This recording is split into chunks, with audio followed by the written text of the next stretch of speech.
अभी आगे देखना, छोटा सा वीडियो बताया, ज्यादा लंबा नहीं है। उस भविष्यवाणी में क्या बताया गया है जय गुरुदेव के द्वारा कि उस समय क्या होगा, कैसे तांडव मचेगा। आदमी सोचेगा कोई आदमी दिख जाए तो उसको काट के खा जाऊं, अन्न का दाना नहीं बचेगा, अन्न का दाना। और उस विकट परिस्थिति में गुरुजी कैसे आप और हमारी रक्षा करेंगे वो भी आप देखना, किस विधि से करेंगे। हमें भूखा नहीं मरने देंगे परमात्मा, किस विधि से और किनकी करेंगे वो भी आप देखना आगे वीडियो में। तो वो किला एकमात्र परम पूज्य सतगुरु रामपाल जी महाराज जी हैं। और जो व्यक्ति ये वीडियो देख रहे हो और अपना बचाव चाहते हो समय रहते, तो उन फर्जी नामदान केंद्रों पे जाके नाम दीक्षा मत लेना भैया, उल्टे मरोगे, उल्टे फंसोगे। सीधा सा उपाय है, सत्संग सुनो पहले। यूट्यूब पे किसी भगत से मेमोरी कार्ड लेके जो आपके संपर्क में आ जाए, कोई पुस्तक पढ़ के संत रामपाल जी महाराज जी के पहले सत्संग सुनो। अगर उनके आने तक आप सत्संग भी सुनते रहोगे और सत्संगों के माध्यम से वो जो नियम बताते हैं, जो बुराइयां छोड़ने के लिए कहते हैं, उनको आप छोड़ दोगे, आपका बाल विवाह का नहीं होगा, बाल विवाह का। और अगर उनको परमात्मा मान के, सत्संग सुन के, ज्ञान को आधार बना के कि धरती पे अगर कोई संत है तो केवल यही है, भगवान अगर कोई धरती पे है तो संत रामपाल जी महाराज है, अगर इतना विश्वास आपको हो जाए, उसके बाद में किसी भी सत्सेवक भाई बहन से संपर्क कर लेना। उसके बाद में अपने घर में परमात्मा की 3 समय की आरती करो, घर में देसी घी का खड़ी बत्ती वाला दीपक जलाओ, परमेश्वर को दंडवत करो, सत्संग सुनो, परमात्मा का शब्द सुनो। बाल बाका नहीं होने देगा परमात्मा, बाल बाका नहीं होने देगा, और कोई तरीका नहीं है। प्रकार की चीजें आगे युग में होने वाली है। जो लोग भगवान के साथ जुड़े होंगे, अच्छाई के साथ धर्म के रास्ते पर चल रहे होंगे, सिर्फ वही बचे। अब देखिए लास्ट पार्ट है ये, उसके बाद में हम परमपिता परमेश्वर जी की दया से थोड़ा आराम करेंगे फिर।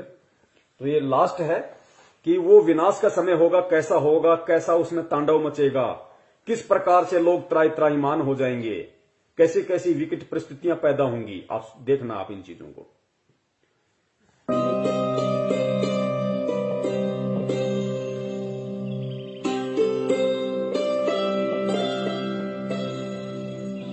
मैं सिर्फ बताता जाऊंगा, आपने सुनते जाना है। जिसे समझना होगा वो समझेगा, जिसे हंसना होगा वो हंसेगा। लेकिन दोनों ही स्थितियों में ईश्वर का कार्य होता रहेगा, क्योंकि वो समय आ गया है कि जब स्वयं परमात्मा अपनी रूहों को वापस ले जाएगा अपने जहान में।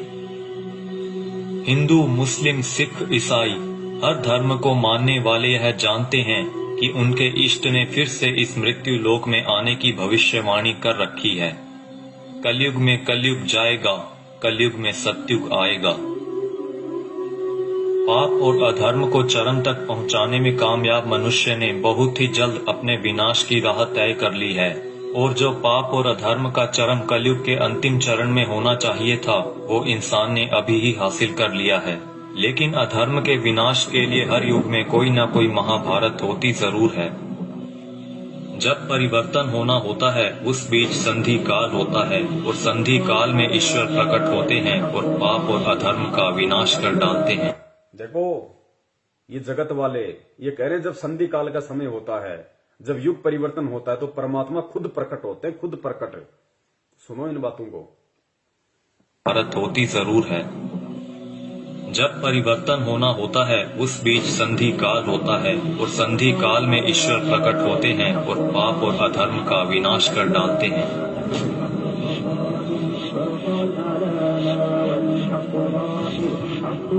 यह वीडियो वो लोग जरूर देखें जिनका परमात्मा में पूर्ण विश्वास है। इस वीडियो में दी गई जानकारी को ध्यान लगाकर समझिए। ये जानकारी कोई मनगढ़ंत या काल्पनिक बातें बिल्कुल नहीं है। ओडिशा में 400 साल पहले अच्युतानंद जी द्वारा भविष्य मालिका की रचना की गई थी। अच्युतानंद जी को भगवान श्री कृष्ण के परम सखा सुदामा का पुनर्अवतार माना गया है, जिसमें उन्होंने कलयुग के खत्म होने की भविष्यवाणी की है, जो कि गणनानुसार आने वाले कुछ वर्षों में हो सकता है। इसमें उन्होंने परमात्मा के प्रकट होने से पहले भारत के जो अंतिम प्रधानमंत्री होंगे उनके बारे में भी बताया है, और जो गुण बताए हैं वो वर्तमान के प्रधानमंत्री से मेल खाते हैं। यानी लोकतांत्रिक भारत के अंतिम प्रधानमंत्री होंगे श्री नरेंद्र मोदी, और उसके बाद होगा उस ईश्वर का प्रकट होना, और पूरे भारत में मिलिट्री शासन होगा, या कहीं राजतंत्र कायम हो। अंतिम प्रधानमंत्री नरेंद्र मोदी होगा, पूरे देश में मिलिट्री शासन होगा, उसके बाद प्रकट होगा कौन? परम पूज्य सतगुरु रामपाल जी महाराज जी उसके बाद पूरी दुनिया के सामने आएंगे।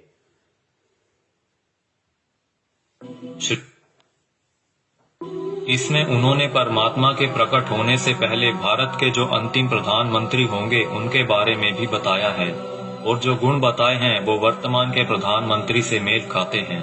यानी लोकतांत्रिक भारत के अंतिम प्रधानमंत्री होंगे श्री नरेंद्र मोदी, और उसके बाद होगा उस ईश्वर का प्रकट होना, और पूरे भारत में मिलिट्री शासन होगा, या कहीं राजतंत्र कायम हो जाएगा, और पूरे विश्व में सनातन धर्म की पुनर्स्थापना होगी। हम बहुत ही भाग्यशाली हैं जो इस समय में जी रहे हैं जब इतिहास लिखा जाएगा और हमें उस दिव्य पुरुष परमात्मा को साक्षात देखने का मौका भी मिल सकता है। पद्म पुराण के छठे खंड में 71वें सेट पर श्लोक नंबर 279 से 282 में बताया गया है कि वो दुष्टों का विनाश करेंगे, पृथ्वी की हुई दुर्गति को ठीक करेंगे, अपनी सेना द्वारा ईश्वरीय नियमों को स्थापित करेंगे। वो पूरी दुनिया के एकमात्र शासक होंगे जिन पर किसी का नियंत्रण नहीं होगा, यानी कि वो सबसे ऊपर होंगे। वो पूरी दुनिया पर धर्म की विजय पताका फहराएंगे और पूरे विश्व के लिए पूजनीय होंगे। जब वो सामने आएंगे तो देश में इमरजेंसी लागू होगी। पूरी दुनिया के टीवी चैनल्स के जरिए सभी लोग उन्हें जान जाएंगे। उनकी सेना होगी, एडमिनिस्ट्रेशन होगी और उनके समाज सेवी मनुष्य भी होंगे। फ्रांसीसी भविष्यवक्ता माइकल द नास्ट्रेदामस की भविष्यवाणियों पर पूरी दुनिया के लोग यकीन रखते हैं, क्योंकि वो हमेशा सच साबित होती रही हैं। जिसमें उन्होंने 2020 को एक बहुत ही हिंसक साल बताया है, जहां दुनिया के बड़े बड़े देशों में गृह युद्ध के हालात होंगे। 2020 में ही सदी का सबसे बड़ा आर्थिक संकट भी आएगा। इसी समय में लोग काफी जागरूक हो चुके होंगे और लोगों में एक तरह का आध्यात्मिक झुकाव देखने को मिलेगा। नास्ट्रेदामस की ये सभी भविष्यवाणियां सेंचुरी नामक पुस्तक में दर्ज हैं। उनकी भविष्यवाणियों में कुछ भविष्यवाणियां ये भी हैं, जल्द ही दुनिया का तारनहार जन्म लेगा। वो एक ऐसे देश में जन्म लेगा जिसका नाम किसी समुद्र के नाम से जुड़ा होगा। आप जानते ही हैं कि पूरे विश्व में प्राचीन समय से ही भारत ही एक ऐसा देश है जिसका नाम एक समुद्र के नाम से जुड़ा है, हिंद महासागर। आगे नास्ट्रेदामस लिखते हैं, मैं उसे जब जब देखता हूँ मेरा सर सजदे में झुक जाता है। वो दुनिया को ऐसा ज्ञान बताएगा जो आज तक किसी ने नहीं दिया होगा। स्वयं को ज्ञानी विद्वान कहलाने वाले सभी उसके समक्ष नतमस्तक होंगे। वो सभी आत्माओं को वापस अपने देश ले जाएगा। माना जाता है कि ईश्वर के अवतार का प्रकट होना वैश्विक त्रासदी के समय में होगा। आज चारों ओर डर और हिंसा का माहौल है। तरह तरह की आपदाएं नित्य प्रतिदिन आती रहती हैं और आने वाला समय भी पता नहीं क्या लेकर आ रहा है। क्या यह वैश्विक त्रासदी का समय नहीं है? मनुष्य बहुत ही छोटा हो जाएगा और उसके सभी अस्त्र शस्त्र निष्फल हो जाएंगे। आज मनुष्य में नैतिक चारित्रिक गुणों का पतन होता जा रहा है और वर्तमान समय में चल रही महामारी के लिए मनुष्य के सभी प्रयास भी निष्फल हो चुके हैं। कई सौ वर्ष पहले हुए संत सूरदास और संत रविदास जी ने भी उस अवतार के लिए भविष्यवाणियां कर रखी हैं, जिनके ऊपर हमने अलग से वीडियो बना रखी है। हो सकता है कि इस संधि काल के बाद ईश्वर द्वारा चुने गए कुछ मनुष्य ही अगले युग में कदम रखें। इसीलिए इस समय में हम सभी को पूर्ण रूप से, पूर्ण प्रयत्न से अपना आध्यात्मिक विकास करने की जरूरत है। लेकिन अभी आपने मथुरा के संत तुलसीदास जी की भविष्यवाणियों के बारे में तो सुना ही नहीं, जिन्होंने सन 1971 से लेकर आगे के कई सालों तक अपनी शाकाहारी पत्रिका के माध्यम से आने वाले समय के लिए बहुत सारी भविष्यवाणियां कर लोगों को जागरूक किया है। सतयुग एक दिन में नहीं आता। ऐसा नहीं होगा कि आप सुबह उठेंगे और चारों तरफ देखेंगे कि सतयुग आ चुका है। युग परिवर्तन का एक लंबा काल खंड होता है। युग परिवर्तन की बेला का एक बहुत बड़ा संक्रमण काल होता है। जब युग बदलता है, एक युग जाता है और दूसरा आता है। तब जहां दो युगों की टक्कर होती है, महाविनाश होता है। चारों तरफ त्राहिमाम मचेगा। बहुत अकाल मौतें हों। पुण्यात्माओं, कैसी परिस्थितियां होंगी गुरुदेव के जेल से बाहर आने से पहले? ये बाहर आने से पहले की बातें हो रही है सारी। गुरुदेव के जेल से बाहर आने से पहले कैसी परिस्थितियां होंगी, कैसा भयंकर विनाशकारी समय होगा, और विनाशकारी समय में कौन बचेगा, किस प्रकार परमात्मा उसको बचाएंगे, सुनना ध्यान से। और ये जगत वाले कह रहे हैं, वीडियो बनाने वाले, कि अगर हमें वो सतयुग देखना है तो हमने अपनी भक्ति को बढ़ा देना चाहिए, अपना आध्यात्मिक विकास करने की शुरुआत कर देनी चाहिए। जब युग बदलता है, एक युग जाता है और दूसरा आता है, तब जहां दो युगों की टक्कर होती है, महाविनाश होता है। चारों तरफ त्राही माम मचेगा, बहुत अकाल मौतें होंगी। लोग कीड़े मकोड़ों की तरह मरेंगे, लाशें पड़ी सड़ेंगी, उनको उठाने वाले नहीं मिलेंगे, कौन किसको उठाएगा। अब देखना, जो भगत भाई बहन 50 गज के प्लाट के लिए मारामारी करते हैं ना बिना ज्ञान के, बना लो, उधार ले लो, ये ले लो, वो कर लो, गुरुजी ने मुझे क्या मुझे लाभ दे दिया, मेरा कोई प्लाट नहीं बन पाया, मेरी कोई नौकरी नहीं लग रही, ये हो गया, फलाना हो गया, बिना ज्ञान के जो त्रुटियां निकालते रहते हैं। सुनो, आने वाले समय में क्या होगा, ये दुनिया के प्लाट खाली पड़े रहेंगे, जाके बस जाना किसी में भी। काल होता है, जब युग बदलता है, एक युग जाता है और दूसरा आता है, तब जहां दो युगों की टक्कर होती है, महाविनाश होता है। चारों तरफ त्राही माम मचेगा, बहुत अकाल मौतें होंगी। लोग कीड़े मकोड़ों की तरह मरेंगे, लाशें पड़ी सड़ेंगी, उनको उठाने वाले नहीं मिलेंगे, कौन किसको उठाएगा। बच्चा, आज आप मुट्ठी भर पैसे लेकर जाते हो और बोरा भरकर अनाज लाते हो। आप बोरा भरकर नोट ले जाओगे, लेकिन मुट्ठी भर अनाज नहीं मिलेगा, अन्न का दाना नहीं मिलेगा। नाली में पड़े रोटी के टुकड़े को देखकर सोचोगे कि उठाकर खा लिया जाए। अन्न का दाना नहीं मिलेगा, नाली में पड़े हुए रोटी के टुकड़े को देखकर सोचोगे कि खा लिया जाए, वरना मरेंगे।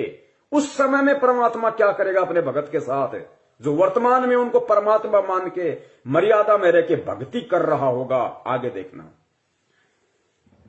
कौन किसको उठाएगा। बच्चा, आज आप मुट्ठी भर पैसे लेकर जाते हो और बोरा भरकर अनाज लाते हो। आप बोरा भरकर नोट ले जाओगे, लेकिन मुट्ठी भर अनाज नहीं मिलेगा, अन्न का दाना नहीं मिलेगा। नाली में पड़े रोटी के टुकड़े को देखकर सोचोगे कि उठाकर खा लिया जाए। ऐसा भयावह वक्त आएगा कि एक इंसान दूसरे इंसान को देखकर सोचेगा कि कब मौका मिले तो उसको काट कर खा जाऊं। भाई भाई आपस में जान के दुश्मन बन जाएंगे। परिवार में झगड़ा झंझट, जाति जाति में झगड़े, समाजों में भीषण टकराव होंगे।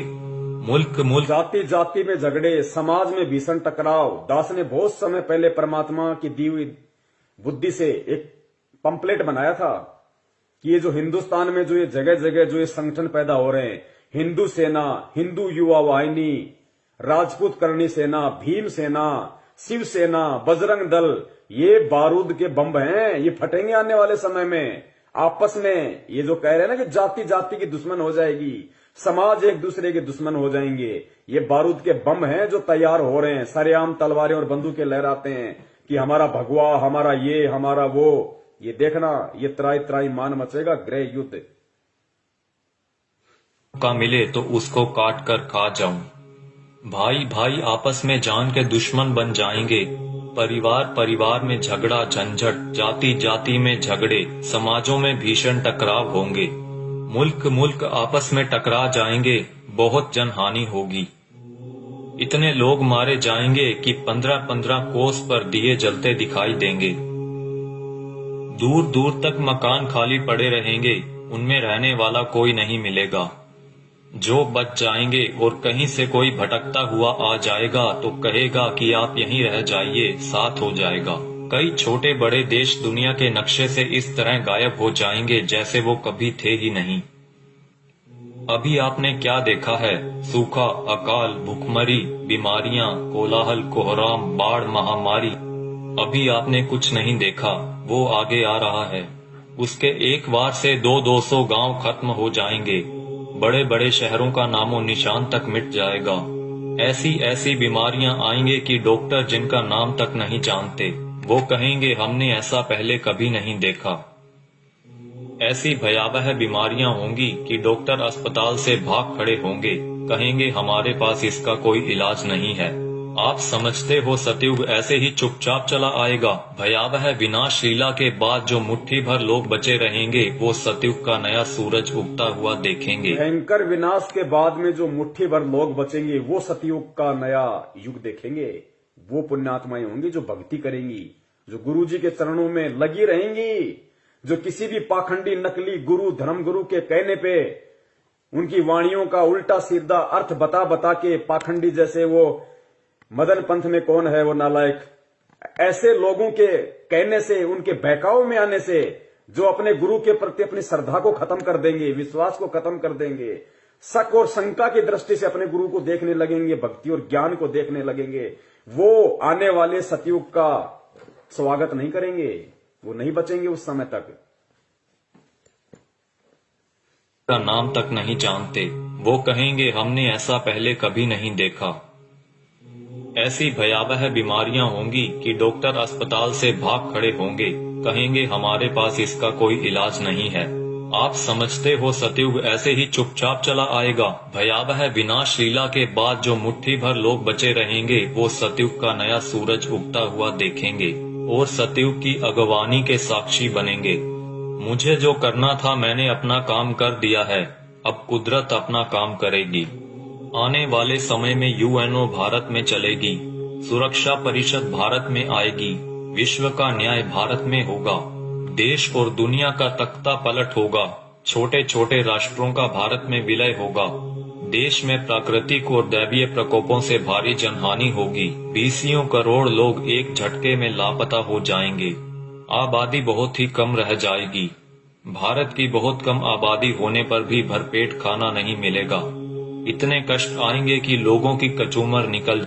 भारत की बहुत कम आबादी बचेगी, कहते हैं उसके बाद भी भरपेट खाने के लिए भोजन नहीं बचेगा लोगों के पास में, ही कम रह जाएगी। भारत की बहुत कम आबादी होने पर भी भरपेट खाना नहीं मिलेगा, इतने कष्ट आएंगे कि लोगों की कचूमर निकल जाएगी। चारों तरफ विश्व युद्ध होगा, कीटाणु बमों का प्रयोग किया जाएगा, एक सफेद पोशाकधारी ही युग परिवर्तन का कारण बने।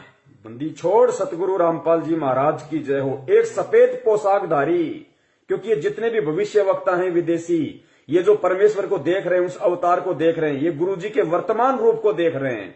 एक सफेद पोशाकधारी जिसका गौर वर्ण होगा, चरम विहीन पादुकाएं होंगी, मस्तक पे अर्धचंद्र का निशान होगा, ये सतगुरु रामपाल जी महाराज जी के वर्तमान रूप को देख रहे हैं।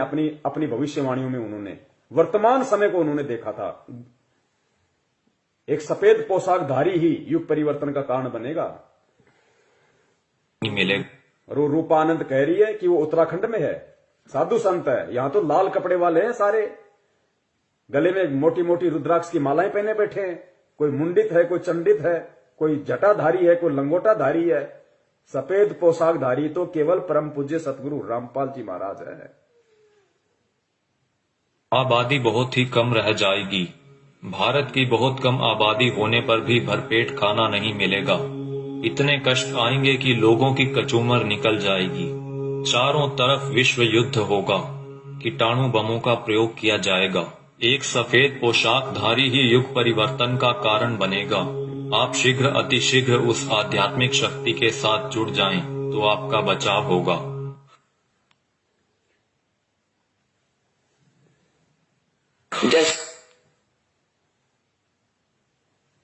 तो पुण्यात्माओं, सुना आपने किस तरीके का तांडव अभी मचना बाकी है और उस तांडव में किस प्रकार से विकट परिस्थितियां देश और दुनिया के सामने पैदा होंगी और उन विकट परिस्थितियों में कौन और किस तरह के व्यक्ति ही बच पाएंगे। ये भविष्य वक्ता हैं, ये जय गुरुदेव जी हैं। अगर इनकी भविष्यवाणियां सच ना हो तो गुरुदेव कभी भी इनकी भविष्यवाणी का जिक्र नहीं करते। ये सत्य हैं, ये होके रहेगा, क्योंकि दुनिया ने ज्ञान से भगवान को नहीं पहचाना। अब दुनिया को ठोकर लगेंगी तो दुनिया भगवान को पहचानेगी। भारत की बहुत कम आबादी रह जाएगी, उसके बाद भी भरपेट भोजन नहीं मिलेगा। दाने दाने को लोग तरस जाएंगे, दाने दाने को। और नाली में, गंदी नाली में अगर कोई रोटी का टुकड़ा किसी को दिख जाएगा तो सोचेगा खा ले उठा के। ऐसी विकट परिस्थितियां पैदा होना बाकी हैं और हम कर रहे हैं राजनीति।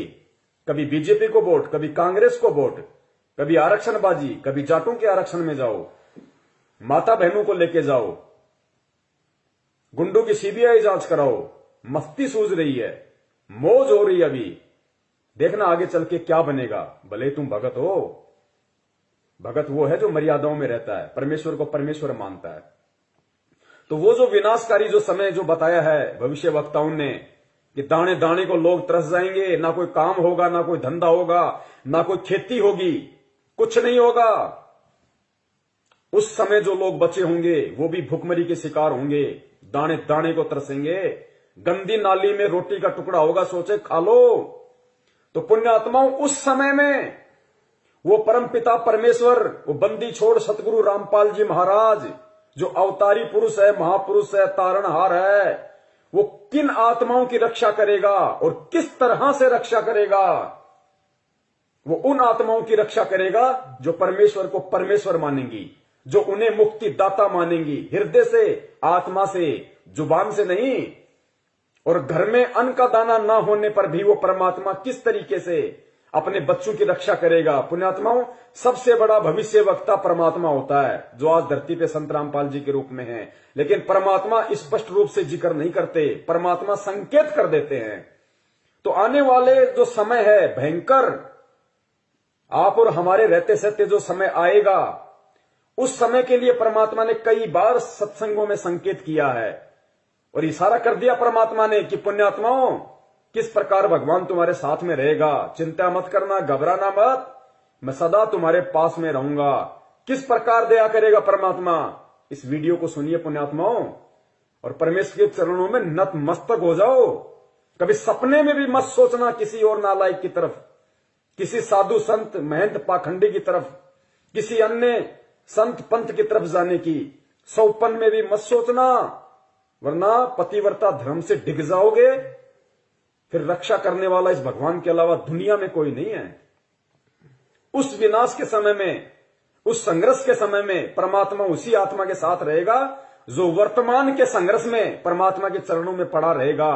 काल हमें जो तोड़ने की कोशिश कर रहा है, जीव आत्माओं को डिगाने की कोशिश कर रहा है हर तरीके से, सतलोक आश्रम मैनेजमेंट हरियाणा के द्वारा नित नए पीले पीले पर्चे निकाल के ज्ञान विरुद्ध आदेश दे दे के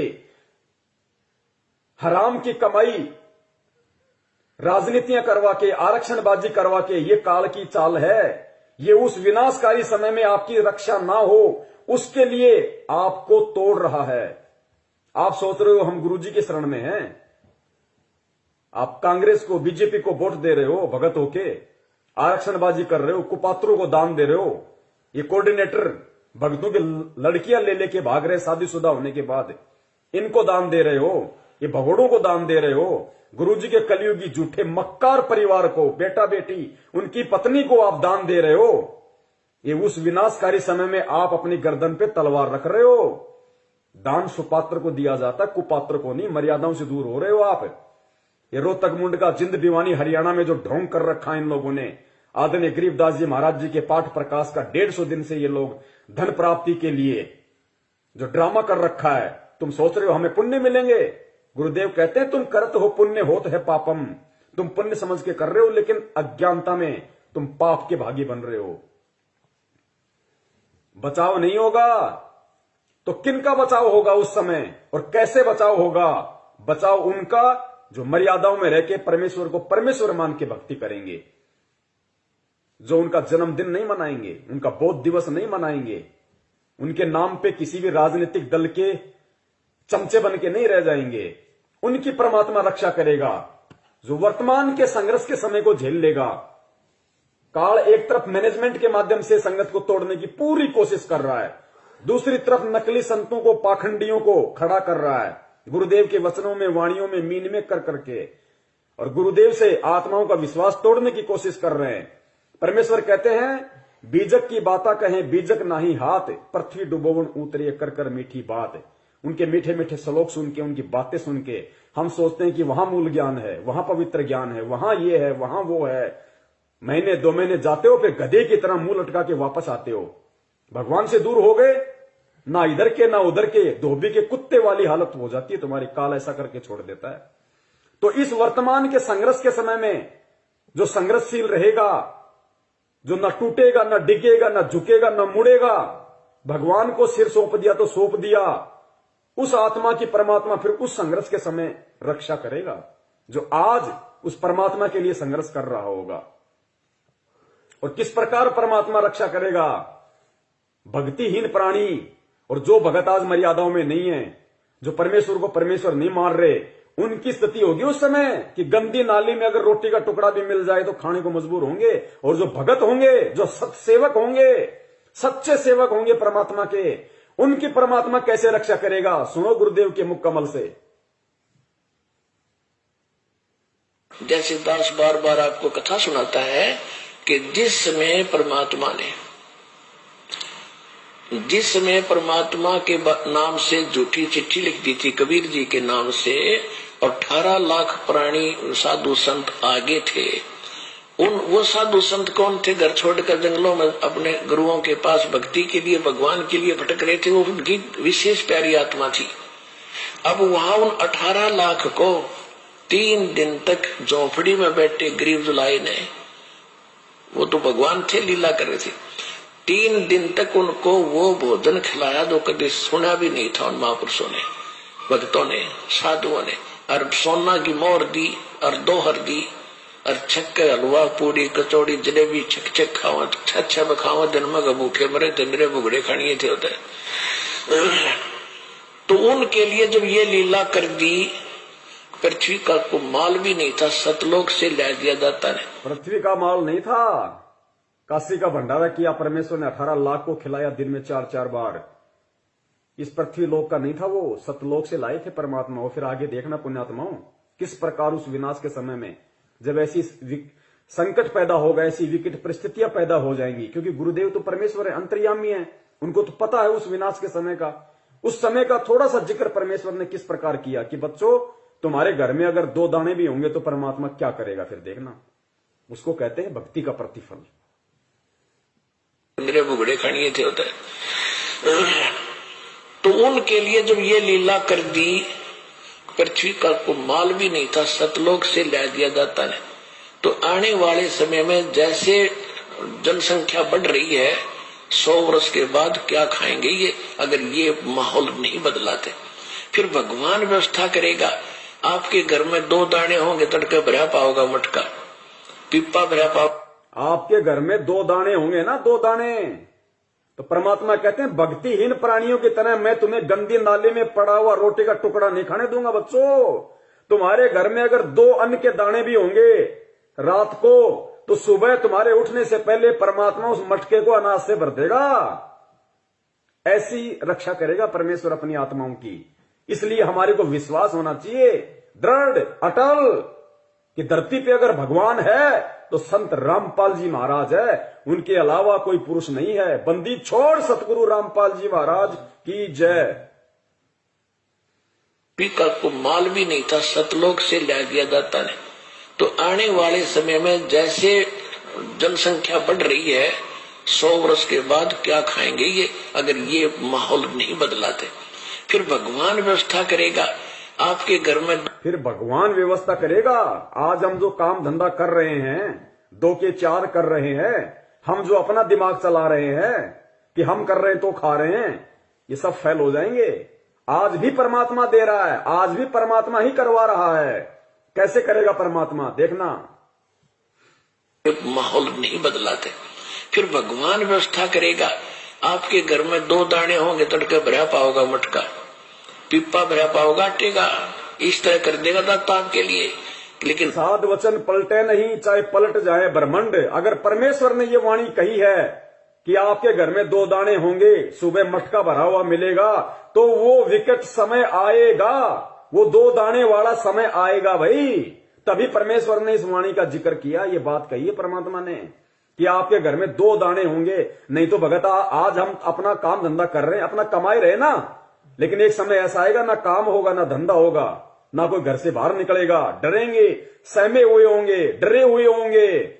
उस समय परमात्मा कहते हैं कि जो भक्तिहीन प्राणियों भूख के मारे क्या करेंगे, कब तक घरों में बैठे रहेंगे, ना ये ब्रह्मा रक्षा करेगा, ना विष्णु करेगा, ना दुर्गा करेगी, ना काल, ना महाकाल, ना देवी देवता, ना भैरू, ना भूत, ना यार, ना रिश्तेदार, ना मां, ना बाप। आज हम जिनके लिए भगवान से दूर हो रहे हैं कि मेरी मां रुष्ट हो जाएगी, मेरा बाप मुझे लड़ेगा, मेरी पत्नी मुझे छोड़ के चली जाएगी, उस समय कोई नहीं आएगा, वो परमेश्वर आएगा उस समय रक्षा करने के लिए। किनकी? जो भक्ति करेंगे, जो भक्ति करने की इच्छा से होंगे। बढ़ रही है 100 वर्ष के बाद क्या खाएंगे ये, अगर ये माहौल नहीं बदलाते। फिर भगवान व्यवस्था करेगा। आपके घर में 2 दाने होंगे, तड़के भरा पाओगा मटका, पिप्पा भरा पाओगा आटे का, इस तरह कर देगा दाता आपके लिए। लेकिन भक्ति करवाने के लिए छोड़ सतगुरु रामपाल जी महाराज की जय हो। ये उनकी करेगा जो भक्ति करेंगे, और जो बकवाद ये उनकी करेगा जो भक्ति करेंगे, और जो बकवाद करेगा वो अपना करते रहेंगे, वो गंदी नाले के टुकड़े खाते रहेंगे भगत होके भी। पिप्पा भरा पाओगा आटे का, इस तरह कर देगा दाता आपके लिए। लेकिन भक्ति करवाने के लिए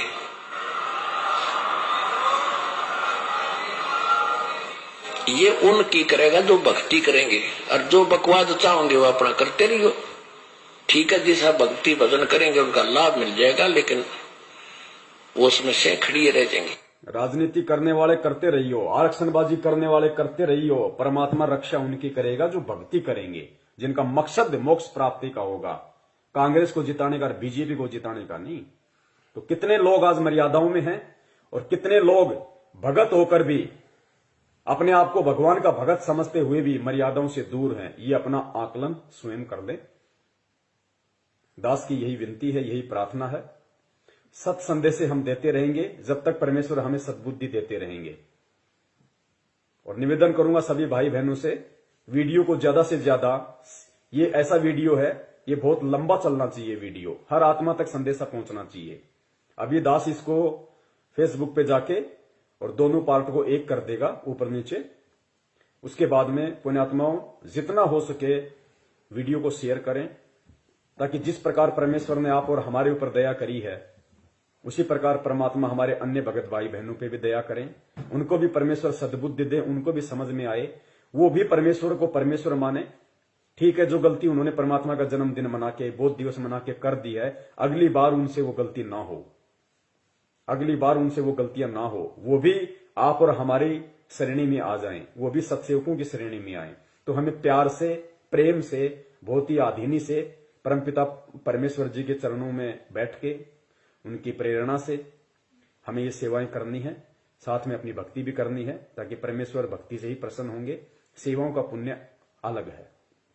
तो पुण्यात्माओं परमेश्वर दया करें, हम यही उनसे विनती करेंगे बारंबार उनके चरणों में दंडवत करते हुए कि परमात्मा साध संगति के लिए आप हम सत्सेवकों को लाइव शंका समाधान प्रोग्राम से जोड़े रखिए। आप इसी प्रकार हमारे सभी भाई बहनों का, हम एक दूसरे का इसी प्रकार भक्ति में विश्वास बनाए रखिए। हमारे अंदर वो दृढ़ता, वो विश्वास आप जी पैदा कीजिए, ताकि परमात्मा सपने में भी हम अपने पतिव्रता धर्म से दूर ना हो सकें। हम आपके चरण कमलों से परमात्मा सुई के नोक जितने भी दूर ना हो। और परमेश्वर यदि हमारा ऐसा कोई दुर्भाग्य, हमारा ऐसा कोई कुसंस्कार यदि हमारी ही किसी मूर्खता और गलती के कारण आना भी हो, तो परमात्मा उसी समय हमारी जीवन लीला समाप्त कर देना, और अगला जन्म परमात्मा उस समय देना जब आप हमारा मोक्ष कर सको, हमें सतलोक पहुंचा सको। बंदी छोड़ सतगुरु रामपाल जी महाराज की जय हो। सत साहेब।